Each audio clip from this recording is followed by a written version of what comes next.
Have you ever had a neighbor who acts like the neighborhood cop? Just last week, I told a woman she couldn't step onto my lawn, and less than 3 minutes later, I had a 911 dispatcher on the phone. What began as a simple boundary dispute spiraled into a whirlwind of drama, legal threats, and manipulation of our homeowners association. Lucky for me, I documented everything, every remark she made, every move she thought no one saw. Can you guess who actually had the upper hand? Leave a comment if you've dealt with someone like this, and watch how I flip the script. I'm Miles Cooper, and 8 months ago, my wife Claire and I moved into Willowbrook Heights, a seemingly quiet, middle-income neighborhood in Texas. It felt like the right place to begin the next chapter of our life. I'm a software engineer who works remotely, which means I'm often in my home office during the day. Claire works shifts as a 911 dispatcher for the city. We thought we'd landed the suburban dream: trimmed hedges, polite neighbors, and the comfort of white picket fences. What we hadn't accounted for was Whitney Aldridge, the HOA president, and the woman who would turn our peaceful life upside down. It kicked off one Tuesday morning toward the end of September. Claire had already left for her early shift at 6 a.m. and I was easing into my workday when I heard someone walking across our gravel driveway. Curious, I peeked through the window of my office and saw a woman, late 20s, blonde hair, meticulously styled, wearing high-end clothes that screamed country club, not casual visit. But she wasn't heading to our front door. She had already entered through the side gate and was standing squarely in our backyard, taking high-resolution photos with a professional-looking camera. This wasn't a neighborly drop-by. This was something more invasive. Instinctively, I grabbed my phone and hit record. When I stepped outside, she barely glanced at me, kept taking pictures of our garden, our patio furniture, even the back door. It was like she owned the place. She didn't act surprised or even remotely sorry.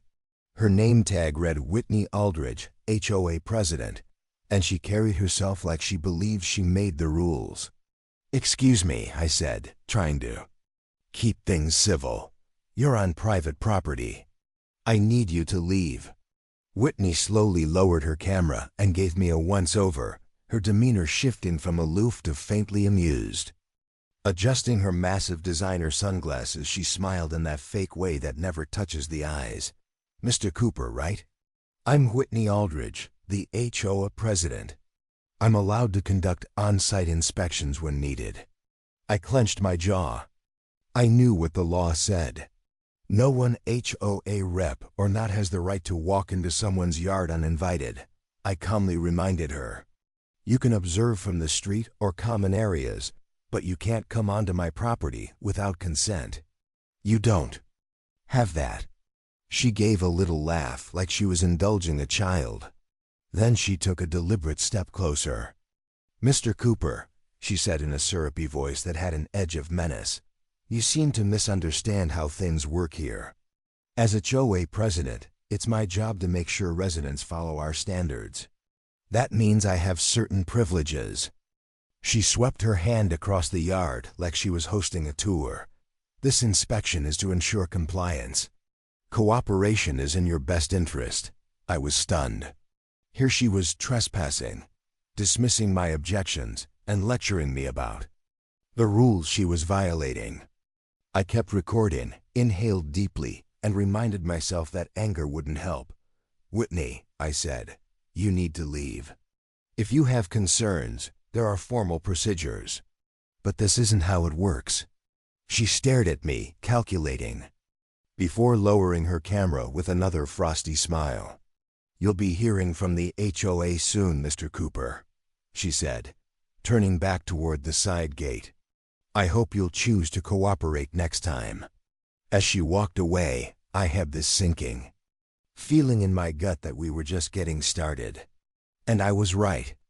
What I couldn't have guessed was how far Whitney was willing to go to assert control, or how crucial Claire's job at the dispatch center would be in unraveling Whitney's real intentions. But all of that was still to come. First, I had to face the fire Whitney lit under me. 2 days later, a certified letter arrived, wrapped in the kind of legal formatting designed to terrify. Right at the top, Willowbrook Heights Homeowners Association. Whitney Aldridge's signature. And the word violation stamped in blood red ink. I skimmed the contents and realized that her visit had been anything but random. She'd used it to fabricate a list of complaints. Now they were formal accusations. The fines totaled $750, and the infractions? Absolutely absurd. One, in particular, stood out. Excessive keyboard typing during designated community quiet hours. I had to reread that line. They were actually trying to fine me for working on a keyboard in my own home during daylight. That's when I understood. This wasn't about rules. It was about control. Whitney wasn't just enforcing HOA regulations, she was weaponizing them. And if she thought she could intimidate me, she was in for a surprise. I had receipts. I had recordings. And now, I had every reason to push back. They were fining me for typing on my keyboard during my work hours in my own home office. The second violation claimed our front door wasn't within the approved earth tone palette, as defined in Section 12 of the HOA guidelines. Our door was painted forest green, a color that had been explicitly pre-approved when we purchased the house. But the third violation? That one was downright ridiculous. Vehicle parking angle exceeds the 45-degree maximum deviation from curb. Alignment during non-emergency periods. I immediately dug up the HOA documents from the welcome packet we received on move-in day and spent the next 2 hours combing through them line by line, trying to find any mention of these supposed rules. The typing noise complaint wasn't in there. Not once. The door color guidelines did mention earth tones, but forest green was clearly listed as acceptable. And nothing was said about parking angles in driveways. Whitney hadn't bent the rules. She'd made them up from scratch, hoping I'd be too intimidated or lazy to check. My first impulse was to call the HOA office and straighten this all out directly. But something told me to get my facts in order first, so I documented everything. I took photos of every page in our original HOA handbook, snapped pictures of our forest green front door and the angle at which our car was parked. I even recorded audio from our front porch during the alleged quiet time, hours to measure how loud the neighborhood really was. If Whitney wanted a war of paperwork and technicalities, I'd come to battle prepared. When I finally called the HOA number, it was Whitney herself who picked up. I hadn't even said my name yet before her tone turned tight and impatient. "Mr. Cooper," she said coldly, "I trust you received our violation notice. The fines are due within 10 business days, and I strongly recommend you address these issues promptly to avoid additional penalties." I explained that I'd reviewed the regulations and couldn't find any basis for the violations. Her response was quick and slippery. "Mr. Cooper," she said, "those standards are part of our updated community regulations, passed at the most recent board meeting. Your copy may be outdated." When I asked for a copy of those updated standards, she claimed they were still being formatted for resident distribution, but insisted they were already legally enforceable. That night, I paid a visit to Frank Duggan, my next-door neighbor, and a retired police officer who'd been living in Willowbrook Heights for over 15 years. Frank was everything you'd want in a neighbor: grounded, helpful, and not easily rattled. When I showed him the violation letter, his face tightened. He shook his head slowly. "You're not the first, Miles," he said. "Whitney's been pulling this crap for about 6 months now. She's already driven out 3 families. Frank told me the pattern was always the same: phony violations, escalating fines, veiled threats until people got sick of the harassment and sold their homes for less than market value just to get out." Frank's explanation stopped me cold. This wasn't about rule enforcement. It was a calculated campaign to push out specific residents. When I asked Frank why Whitney would be targeting us, his answer chilled me to the core. Her sister's been trying to buy into this neighborhood, Frank said. But she can't afford it at full price. So Whitney's been targeting newer homeowners people she thinks won't fight back and turning up the pressure until they cave and sell low. He pulled out a folder and handed it to me. Inside were copies of violation notices issued to other neighbors. All of them cited imaginary rules. All were signed by Whitney Aldridge. As Frank and I flipped through them, I realized just how far Whitney's reach extended. This wasn't just an aggressive HOA president. She was orchestrating a campaign of intimidation and financial manipulation with the backing of a small group of loyal HOA board members. And worst of all, her husband Cameron, a real estate attorney, was giving her the so-called legal support she needed to scare people into submission. Frank didn't think Cameron actually specialized in this kind of law. He suspected his experience was mostly in transactional real estate, not civil disputes or homeowner rights. But it didn't really matter. The illusion of legal authority was often enough to make people back down. I left Frank's house that night with the full weight of what I was up against pressing down on me. This wasn't a misunderstanding. It was a targeted operation, and now I was her latest mark. As I approached my front porch, I saw something. Taped to the door, a plain envelope, no return address. Inside was a single typed line. Emergency HOA vote regarding 47 Oak Street scheduled. Non-compliance within 48 hours will result in stronger measures. It was a threat thinly veiled, but unmistakable. And Whitney didn't waste any time proving she meant it. 2 days after I pushed back on the fake violations, she returned. Only this time, she brought backup. I was at my desk when I heard voices just outside. I looked out the window and saw Whitney standing on our porch next to a tall man in a tailored suit, holding a leather briefcase and setting up a video camera on a tripod. I assumed this was Cameron.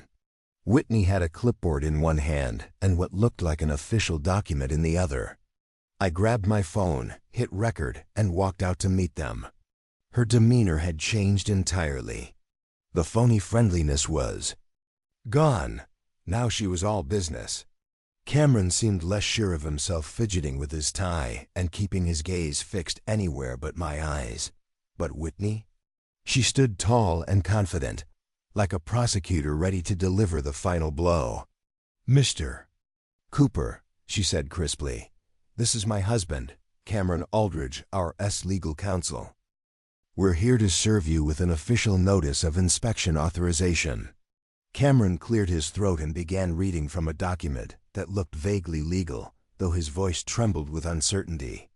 Under the authority granted to the Willowbrook Heights Homeowners Association, and in accordance with updated community compliance regulations, we hereby notify you of mandatory property inspection procedures to be conducted immediately.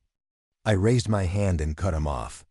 "Inspections of private property require homeowner consent or a court order," I said. "You have neither." Cameron glanced at Whitney, clearly unsure whether to proceed.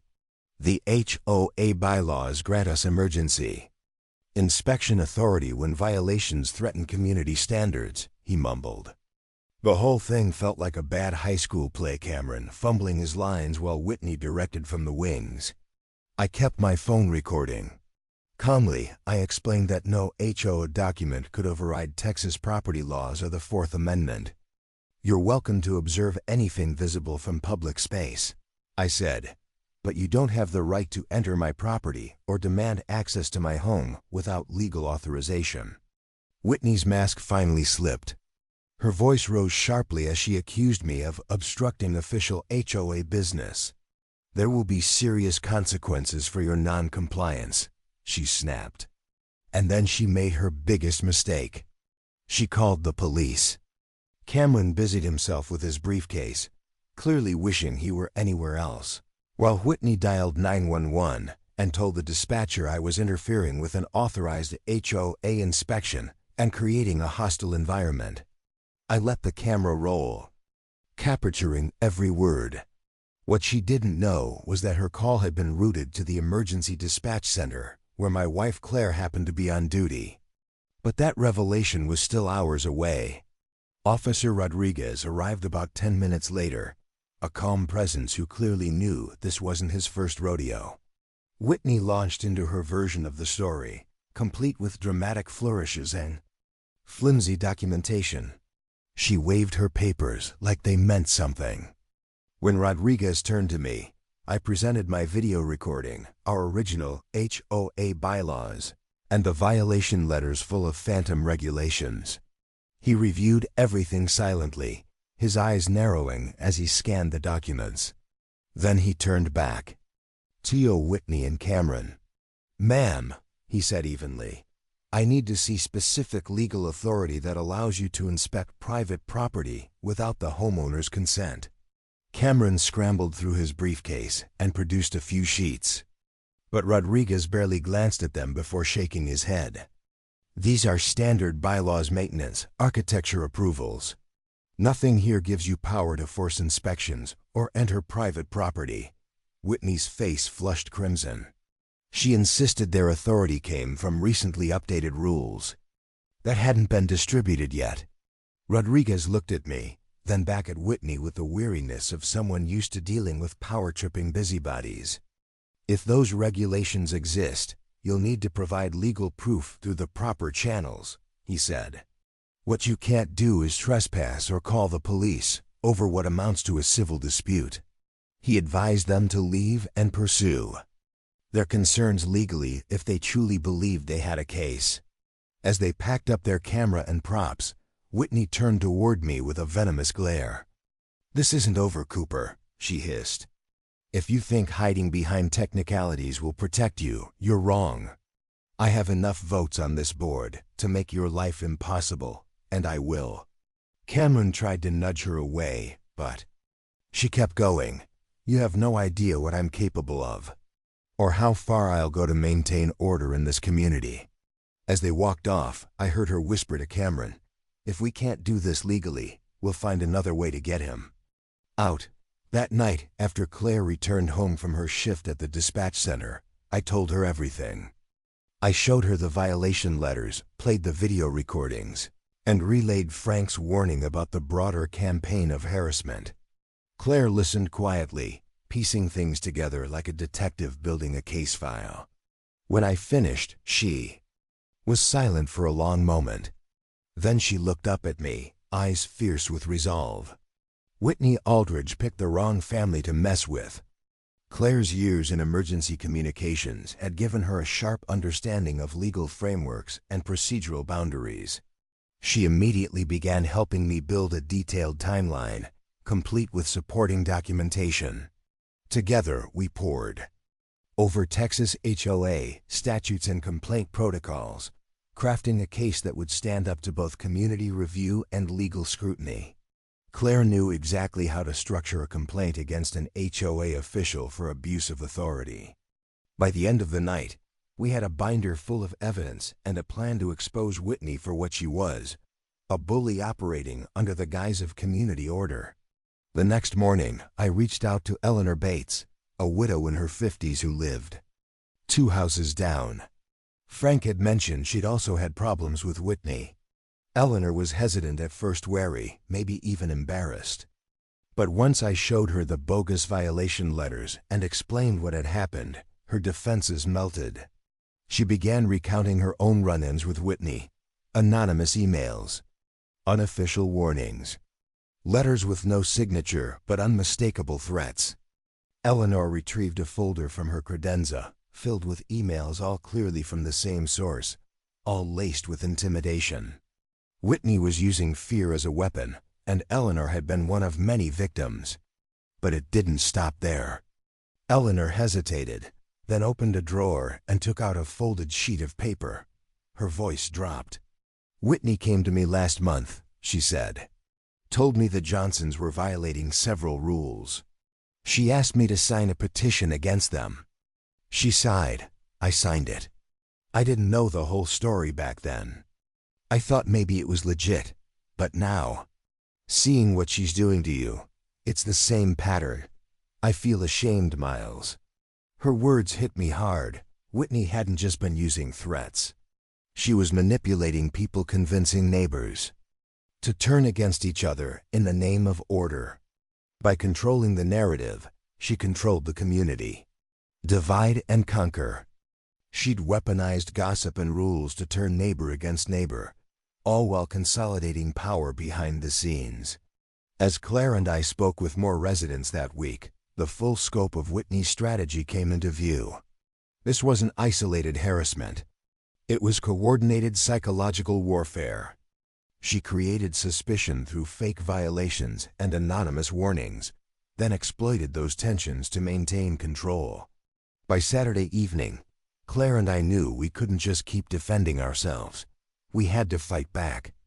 Not just for us, but for the whole neighborhood. We sat down at the dining table, surrounded by folders, recordings, and typed summaries. We weren't just planning a defense anymore. We were preparing to expose Whitney Aldridge's entire operation and dismantle the false authority she'd built. That night, I lay in bed staring at the ceiling, haunted by the feeling that Whitney had somehow scored a critical win. She'd twisted the narrative so that I now looked like the problem, the angry neighbor who couldn't follow the rules. She'd managed to erode trust, planting doubt in the minds of people who'd known me for years, painting herself as a victim. For the first time since this ordeal started, I felt genuinely defeated, not by the bogus citations or her confrontations, but by her ability to weaponize perception and make me question whether continuing to push back was worth it. Around 2 a.m., Claire found me in the kitchen, gazing out the window at the same quiet neighborhood that once brought us comfort. She didn't say anything at first, just sat beside me and held my hand. "I know what's going through your mind," she said gently. "But if she's making you doubt yourself, then she's already halfway to winning. That stops tomorrow." Then she added, "Officer Rodriguez called. Whitney's false reports are catching up to her." Those words grounded me again. I didn't know what Whitney had planned next, but Claire's strength gave me what I needed to face it. Thursday morning brought an unexpected knock at the door. It wasn't Whitney this time. It was Officer Rodriguez, holding a folder and wearing a serious expression. "Mr. Cooper," he said as I led him inside, "we need to talk about yesterday's emergency call. There have been some significant developments." He explained that Cameron's 911 call had been flagged by dispatch due to inconsistencies, which led to a review of Whitney's history with emergency services. What they found was disturbing. Whitney had made 6 prior 911 calls over the last 6 months, each one reporting vague threats or fabricated concerns involving different neighbors. In every case, officers found nothing. But Cameron's call stood out. The dispatcher had noted suspicious inconsistencies and escalated it for investigation. "We believe there's enough evidence to pursue criminal charges for filing false reports," Rodriguez told me. He then asked me to provide a full statement, including every detail of my interactions with Whitney. As I walked him through the timeline, he took careful notes. When I showed him the fake violation letters, he shook his head. "These could amount to harassment, intimidation, maybe even fraud," he said. After Officer Rodriguez left, I called Claire to fill her in. She listened closely as I explained what had unfolded that morning. Then she said something that made my breath catch. "Miles." I was the dispatcher who answered Cameron's call. "Yesterday." Her voice was calm, but I could feel the weight behind it. "My supervisor and I have been documenting everything they said, and we've built a solid case." The knowledge that Claire had been directly involved in handling the incident changed everything. She explained that Cameron's report immediately set off alarms for her. The phrasing, the tone, the vague allegations, they all matched a pattern. Whitney's past calls had the same hallmarks: manufactured threats, exaggerated concerns, all aimed at controlling or punishing neighbors. "Males," she said firmly. "She's been abusing the emergency system for months. And now we have the proof." Her voice carried a resolve that made it clear Whitney had gone too far, and now she was going to be held accountable. Later that day, I received a call from Eleanor Bates. I could tell something was wrong the moment she spoke. "Mails," she said, her voice trembling slightly. "Whitney just left my house, and you need to know what she's planning." Whitney had tried to convince her to sign a petition, accusing me of being a danger to the community. She even showed Eleanor video footage from yesterday's confrontation, but it had been cut and edited to distort the truth. "It made you look hostile," Eleanor admitted. "She said she's going to present this at an emergency HOA meeting tomorrow and push for a vote to have you and Claire removed from the neighborhood." That was disturbing enough, but Eleanor wasn't finished. She also said that if the vote doesn't go her way, she's prepared to file a restraining order. As she spoke, it hit me Whitney had shifted to her endgame. If she couldn't scare us off with letters and visits, she was now trying to exploit legal systems to force us out. The idea of defending myself in court against lies was infuriating. But I knew we were no longer just reacting. We were documenting, preparing. And for once, Whitney was the one who'd overreached. That night, Claire and I talked over everything. What had felt like a crushing escalation just a day before now appeared to be a critical misstep by Whitney. Claire's role as the dispatcher who took Cameron's call meant we had first-hand professional documentation of the false report. And, with Officer Rodriguez building the case, we weren't alone anymore. "She thinks she's covering her tracks," Claire said, "but she's actually leaving the trail."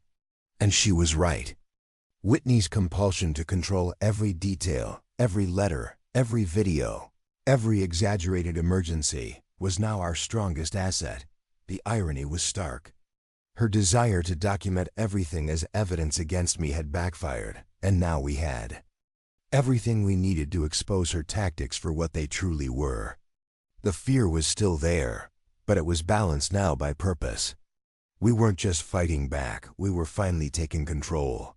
Friday night arrived, and with it the emergency HOA meeting.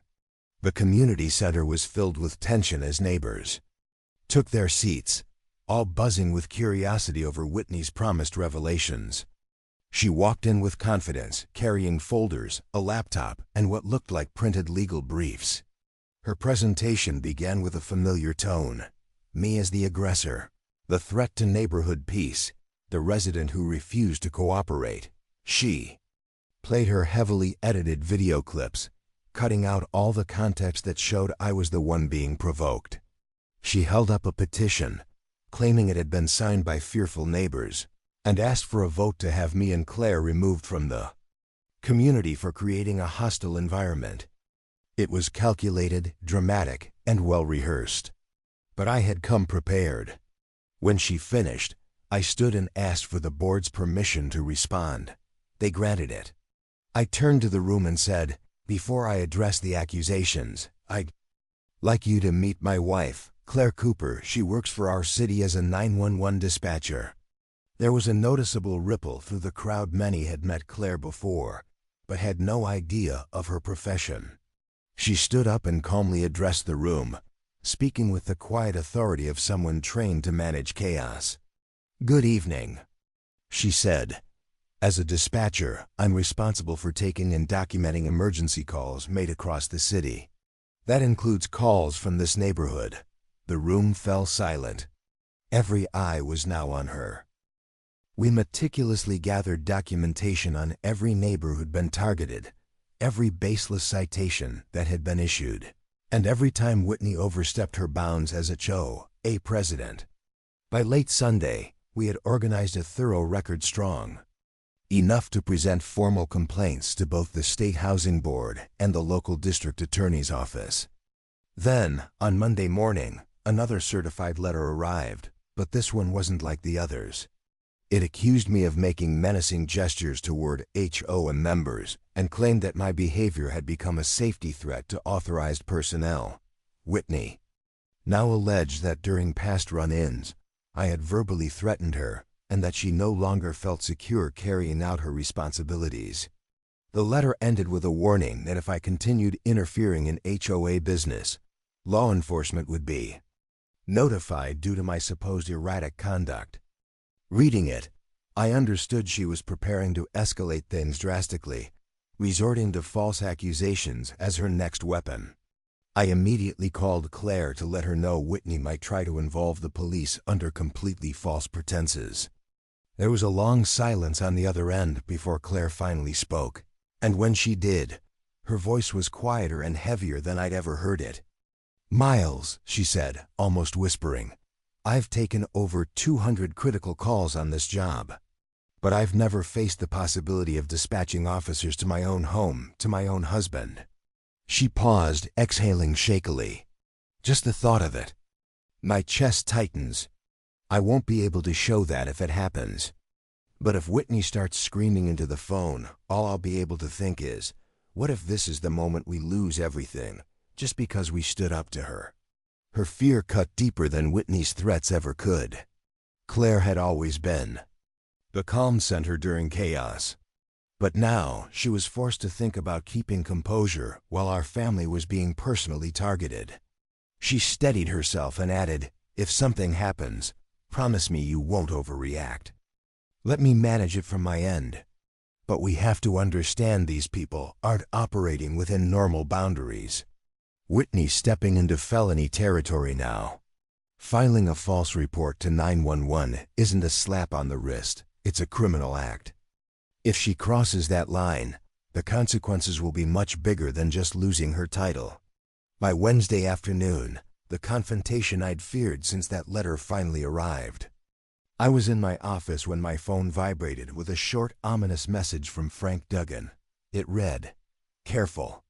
Heard she's bringing a cameraman. Don't engage." My hand started to tremble. Frank wasn't one for idle warnings. If he texted, it meant whatever was happening had been planned and coordinated. Within minutes, I heard voices outside. Whitney was back this time with Cameron in tow, carrying a high-end video camera and a clipboard stacked with paperwork. Through my office window, I watched as Whitney adjusted her camera while Cameron arranged files on a collapsible table. This wasn't another bluff or harassment stunt. This was a performance. And Frank's warning confirmed she was setting the stage for something bigger. I grabbed my phone to record and stepped outside, keeping my tone neutral despite the surge of adrenaline. Whitney greeted me with a practiced smile that didn't match her eyes. I noticed a tiny recording device clipped to her lapel as she raised her voice for the neighborhood to hear.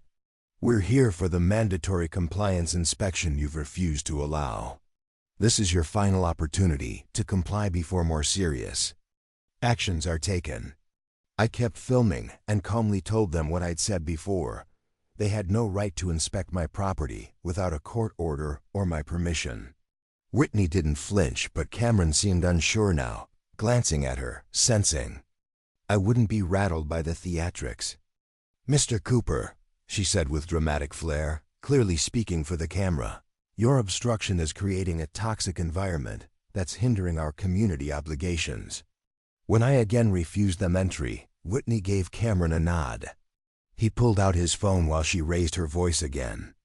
"My husband is calling law enforcement to report your aggressive behavior and interference in official business. We've documented repeated incidents and can no longer guarantee our safety during compliance duties."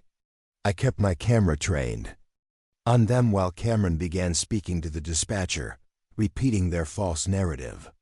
What none of us realized in that moment was that his call was routed directly through the city's emergency dispatch where Claire was working her normal afternoon shift. Later, Claire told me she recognized Whitney's voice immediately from past HOA functions and events. But more importantly, her training kicked in.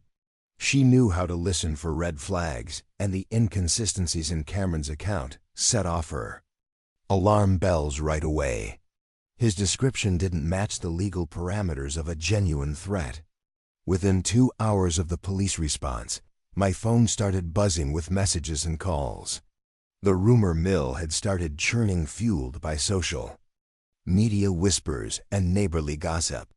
By dinner time, I had 3 calls from old coworkers and 1 text that stung more than the rest. "Heard you left work early for peace and quiet. Guess it was really because of a lawsuit?" I'd always told myself I didn't care what others thought.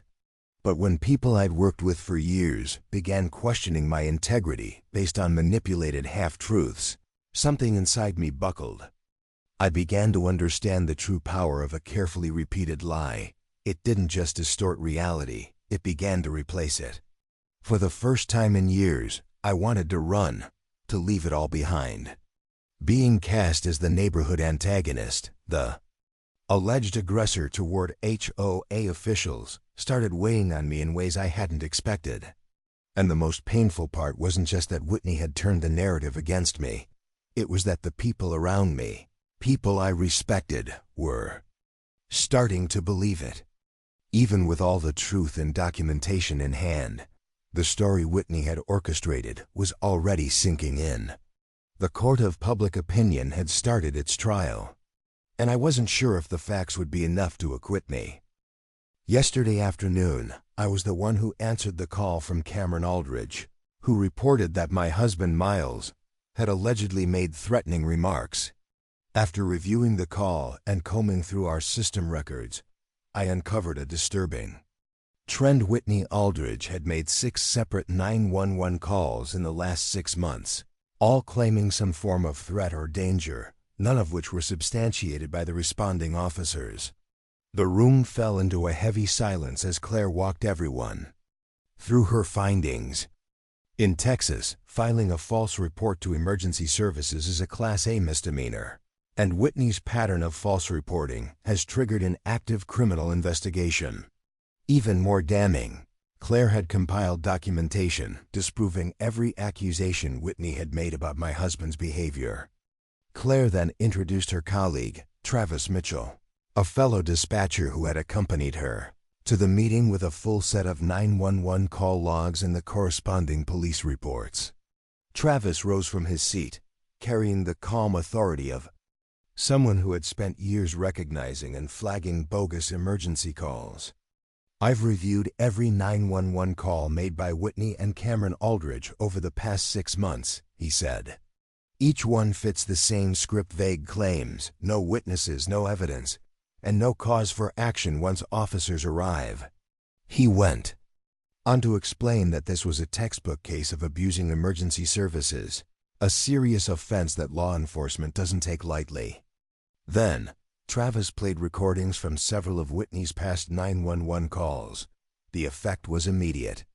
As residents listened to the tone and content of the calls, it became painfully clear that the complaints had been manufactured. People who had previously nodded along during Whitney's presentation now exchanged glances of disbelief and irritation. Her mask of credibility was cracking. You could see the realization spread across the room. They had been manipulated. What Whitney had framed as a campaign for safety had in fact been a campaign of deceit. That's when Eleanor Bates stood up. She revealed how Whitney had approached her privately and tried to pressure her into signing a petition against me. Whitney had even shown her selectively edited video clips meant to paint me as volatile and dangerous. Then Frank Duggan got up and recounted his own unsettling encounters: fake violation letters, intimidation tactics, and a general sense of unease that had persisted throughout Whitney's time as HOA president. Gradually, more residents shared their experiences, each story reinforcing the narrative of Whitney's coordinated harassment and abuse of power. What had started as an orchestrated attempt to vilify me quickly turned into a full-blown reckoning with Whitney's misconduct. She sat frozen in place as the weight of the evidence became undeniable. Cameron, too, began to visibly unravel as it became clear the legal consequences of their actions were catching up with them. Officer Rodriguez, who had been invited to attend, took the floor next. "Based on our findings," he announced, "Whitney Aldridge will be facing criminal charges for filing false emergency reports, harassment, and abuse of process." We are also looking into potential fraud tied to fabricated HOA violation notices. Following that announcement, the HOA board wasted no time. A vote of no confidence was called on the spot. The result was decisive. 23 residents voted to remove Whitney as president, with just 2 abstaining and none in her favor. In the same meeting, Eleanor Bates was nominated and unanimously elected as the new president, with a clear directive to review Whitney's actions and undo any unethical decisions made under her leadership. As people gathered their belongings, Whitney made one last attempt to regain control, accusing everyone of conspiring against her and insisting she'd fight the charges in court. No one responded. After the meeting, Cameron approached me quietly. He apologized and admitted that Whitney had pressured him into going along with her schemes. He claimed he hadn't fully grasped the legal risks until it was too late. 2 weeks later, the situation came to a head. Whitney was formally charged with 6 counts of false reporting, several counts of harassment, and 1 charge of fraud relating to falsified HOA documents. She later accepted a plea deal that included a $5,000 fine, 6 months of probation, and a binding agreement to permanently leave the neighborhood. Cameron, having cooperated fully and testified against Whitney, avoided criminal prosecution, but received an official reprimand from the state bar. Since Whitney's departure, Willowbrook Heights has enjoyed the peace we'd once only hoped for. Eleanor has proven to be a fair, thoughtful leader, focused on genuine community issues rather than using her position as a weapon. Claire and I have finally settled into the quiet suburban life we envisioned when we moved here, something that seemed almost impossible under Whitney's reign of intimidation. From time to time, Claire and I still chuckle over the twist of fate that brought Whitney down. She never imagined that the dispatcher on the other end of her fabricated emergency call would be my wife. In the end, she incriminated herself. The best way to handle people like Whitney isn't to match their aggression, but to let them collapse under the weight of their own lies. Claire documented everything. That, combined with patience and clarity, turned out to be the key to dismantling Whitney's campaign. She gambled with the system, and it backfired spectacularly. In the months since Whitney's ouster, Willowbrook Heights has transformed into the peaceful neighborhood it was meant to be. Eleanor's leadership ushered in reforms requiring transparency in board decisions, documented processes for violations, and an appeals pathway for residents. Whitney's guilty plea and permanent exit were just the beginning. Families she had targeted later filed civil suits and won substantial settlements. Cameron, reprimanded but not charged, relocated and faded from view. Meanwhile, Claire and I have earned a reputation in the community as the couple who stood up to a corrupt HOA president and won. New residents often come to us for advice, and we always tell them the same thing. Document everything, know your rights, and never let someone intimidate you just because they hold a title. Claire's role as a 911 dispatcher has only grown more impactful. Her first-hand experience with Whitney's abuse has made her more adept at spotting similar misuse of emergency services in other cases. We occasionally hear about Whitney through neighborhood gossip. She moved to a new city after her probation ended, but word is she hasn't quite changed her ways. Her story is a reminder that standing up to bullies does more than protect yourself, it safeguards the entire community. Whitney's actions affected more than just me. They disrupted lives, spread fear, and created division. By standing firm, we helped shield others who may not have had the ability or platform to speak out. The biggest lesson I took from all this? Doing the right thing often means facing conflict head-on. Ignoring bullies doesn't stop them, but holding them accountable, that makes all the difference. If you ever find yourself dealing with someone in a position of authority who abuses their power to control or scare others, remember our story. HOA, Simplified signing off. For now, but rest assured, the drama never really sleeps.